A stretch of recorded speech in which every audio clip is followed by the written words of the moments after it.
à l'issue de la réunion du Conseil européen, au sorti donc de cette réunion, le Premier ministre polonais, Donald Tusk, nous fait état de ce qui a été décidé.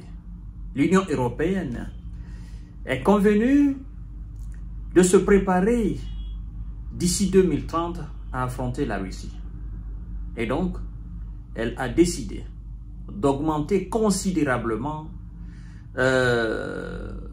son armement pour contrer la Russie d'ici 2030. Ce qui revient à nous dire que l'Union européenne, au jour d'aujourd'hui, avec toutes les paperasses des généraux sur plateau, toutes les paperasses des médias propagandistes, l'Union européenne, au jour d'aujourd'hui, en cas de force majeure, aujourd'hui, l'Union européenne ne peut pas tenir tête à la Russie. Et pour tenir tête à la Russie, l'Union européenne a besoin de 5 ans. C'est ce que ça veut dire, d'ici 2030. Nous sommes en 2025. Et donc, il a été convenu d'augmenter considérablement afin de dépasser la Russie en termes de capacité militaire, de capacité d'armement, de capacité de munitions. Dépasser la Russie. On n'a pas dit égaler la Russie, mais dépasser la Russie, chose qui va leur permettre, n'est-ce pas, de contrer la Russie et de battre la Russie. Mais pendant ce temps, l'Union européenne s'est-elle posé une question fondamentale? Les 5 prochaines années, nous sommes en 2025, 26, 27, 28, 29, 30. Ces années-là, la Russie va faire quoi? Elle va dormir? Ou bien vous allez l'anesthésier? Alors, si vous avez la capacité d'anesthésier la Russie, moi je vous suggère de le faire aujourd'hui pour pouvoir neutraliser ces militaires qui sont sur le territoire ukrainien. D'accord? Les régions conquises. Mais si vous n'avez pas cette capacité, n'est-ce pas, d'administrer une dose très importante d'anesthésie, n'est-ce pas, à la Russie, afin de l'endormir jusqu'en 2030, sachez que la Russie qui vous a dépassé en 2022, qui vous a dépassé en 2023, qui vous a dépassé en 2024, qui vous a dépassé en 2025, cette Russie, elle va vous dépasser encore. Sa production, sa technologie militaire, son savoir-faire, elle va vous dépasser en 2026. D'abord, d'ici 2026, je crois que la Russie va atteindre les 2 millions et quelques de militaires. Et d'ici 2027, la Russie va augmenter encore l'effectif de son armée. Et qui dit augmentation d'effectif de son armée, dit évidemment, n'est-ce pas, armement de cette armée-là. Vous ne pouvez pas avoir 2 millions, 4 millions de militaires et que vous ne soyez pas en capacité d'armer convenablement cet effectif. Elle a les moyens ou pas? Évidemment, elle a les moyens. Elle a de l'argent? Oui. Elle a la politique, elle a la vision, elle a la technique et la technologie. Elle a le savoir-faire. Elle a un complexe militaro-industriel bâti. Elle n'est pas dans la projection. Elle est dans le réalisme, le présent. Parce que pour la Russie, ça ne sert à rien, le futur, le passé, non, non. Le présent. La Russie est une équipe, une très grande équipe. Et les grandes équipes, ça n'attend pas. Les grandes équipes veulent le résultat dans le présent. Oui, à l'image de Barcelone, de Real Madrid, de Bayern Munich, ces équipes, même si vous, l'entraîneur, vous avez fait des miracles par le passé, vous ne donnez pas de résultats dans ce présent-là, ben les supporters vous demandent de partir. Donc la Russie est une grande équipe qui est dans le présent, qui est pragmatique, qui veut, c'est-à-dire qui donne le résultat. Elle n'est pas dans les paperasses. Voyons voir ce que l'Union européenne a décidé. Et vous allez comprendre tout à l'heure, mesdames et messieurs, c'est pathétique. Le ridicule ne tue pas. D'ici 2030, l'Europe doit être en termes d'armes, d'armement et de technologie clairement plus forte que la Russie, selon Donald Tusk. C'est ce qui a été convenu, hein, n'est-ce pas, au sein de l'Union européenne, parce qu'ils ont fait un conseil, n'est-ce pas, européen. l'Union européenne est convenue qu'elle doit être prête à faire face à une attaque russe d'ici 2030, a déclaré vendredi Donald Tusk, le Premier ministre polonais, à l'issue de la réunion du Conseil européen.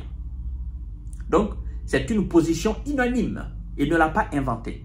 Lui, il n'est pas porte-parole, mais vous savez, au sortir de ces réunions-là, il y a tellement de médias, on veut savoir ce que vous avez dit. Et donc, lui, ce qu'il a dit, c'est ce qui a été dit, c'est ce qui a été décidé au sein de l'Union européenne. Il dit, je cite, « Notre position, partagée par le Danemark et la Suède, est que plus la Russie a l'avantage aujourd'hui, plus nous devons nous dépêcher. Nous avons finalement accepté en tant que Conseil européen cet engagement selon lequel, d'ici 2030, l'Europe doit obtenir les capacités de défense complètes, a déclaré M.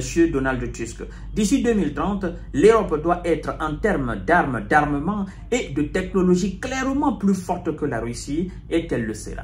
Monsieur le Premier ministre polonais, d'accord, mesdames et messieurs, membres du Conseil européen, je vous ai dit, je vous ai donné la potion magique pour que vous deveniez plus forte que la Russie en termes de technologie militaire, en termes d'effectifs, en termes d'organisation, de structure militaire. Il va falloir anesthésier la Russie. Vous voyez? Parce que quand vous faites des déclarations comme ça, la Russie dit « Ah, bingo, bingo, bingo, la guerre n'est pas prête encore à finir. » Et demain ou après-demain, ou dans un mois, M. Vladimir Poutine va encore faire une déclaration qui va donner les mots de tête de vertige. D'abord, la Russie a augmenté considérablement son effectif. Et la Russie a augmenté considérablement le budget alloué à la défense. Vous passez votre temps à dire que l'économie russe aujourd'hui est en économie de guerre. Alors vous, qu'est-ce que vous faites? On vous a demandé tout simplement de consacrer 2% de votre PIB, le produit intérieur brut, de consacrer cela à la défense. Parmi vous, il y en a qui sont incapables de consacrer 2% de leur PIB à la défense. La guerre qui est entre vous, les Européens, et M. Donald Trump, c'est ça. Il demande une augmentation. Donald Trump demande 4% ou 5% de votre PIB consacré à la défense de l'OTAN. Et dans ce cas, il faut avouer qu'il y a des pays comme l'Espagne et l'Italie, 2000 qui n'ont, depuis le début des événements, ces pays n'ont consacré que 1,28% et 1,49%, respectivement pour l'Italie et l'Espagne. Ces pays sont au sud, n'ont rien à craindre, ils ne sont pas à la porte de la Russie. Bon, la Russie n'a rien à gagner en attaquant ces pays-là. Ceux qui sont frileux, qui tremblotent aujourd'hui, ce sont ces pays qui sont à la porte de la Russie. Mais laissez-moi vous dire, tous les pays de notre planète Terre sont à la portée de la Russie. Même si vous n'êtes pas à la porte de la Russie, mais vous êtes à portée de main de la Russie. Lorsque vous avez des missiles intercontinentaux, vous avez des missiles Oreshnik, capables d'atteindre la côte ouest américaine. Lorsque vous avez ces missiles capables de parcourir 12 000 km, 13 000 km, à une vitesse faramineuse, qui ont des capacités de destruction indescriptibles, êtes-vous à portée de main de la Russie ou pas? Que vous soyez au pôle Nord, au pôle Sud ou je ne sais où encore, sur cette planète Terre-là, les 200 et quelques pays de ce monde-là, il n'y a pas un pays qui échappe au bras long de la Russie. Il n'y en a pas. Donc, méfiez-vous. Donald Tusk a déclaré que le délai de 5 ans correspondait, d'après l'analyse du chef de l'OTAN, Mark Rutte, au temps dont disposait l'Europe avant que la Russie ne reconstruise ses capacités offensives après les pertes subies en Ukraine. Il a ajouté que cela ne signifiait pas que l'Europe s'attendait à une attaque de la Russie. Ça me fait rire, en 2030, ça me fait rire. Lorsque vous dites que la Russie, le temps, ce 5 ans, équivaut au temps, d'accord, pour vous de vous réarmer, de devenir plus fort, c'est-à-dire que pour vous, ce temps est minime pour la Russie de reconstruire ses capacités, parce que vous estimez que la Russie a perdu énormément en Ukraine. Je n'en disconviens pas que la Russie ait perdu en Ukraine. Elle a perdu beaucoup de choses. D'accord? Mais laissez-moi vous dire que, en toute sincérité, la Russie n'a pas perdu 20% de ses capacités militaires en Ukraine. Je dis bien, je mesure très bien mes mots. Elle n'a pas perdu 20% de ses capacités militaires en Ukraine. Je me souviens très bien, le Pentagone, dans les années 2023, courant 2023, approche 2025, 2024, il y a un responsable américain du Pentagone qui a déclaré que la Russie n'a pas encore utilisé 15% de ses capacités militaires. 15%. Elle n'avait pas encore utilisé 15% de ses capacités militaires. Ça veut dire quoi? Et nous sommes en 2025. Cette déclaration a été faite en 2023-2024. 2023-2024. Et donc, au jour d'aujourd'hui, nous pouvons avouer que la Russie n'a pas encore utilisé 20% de ses capacités militaires.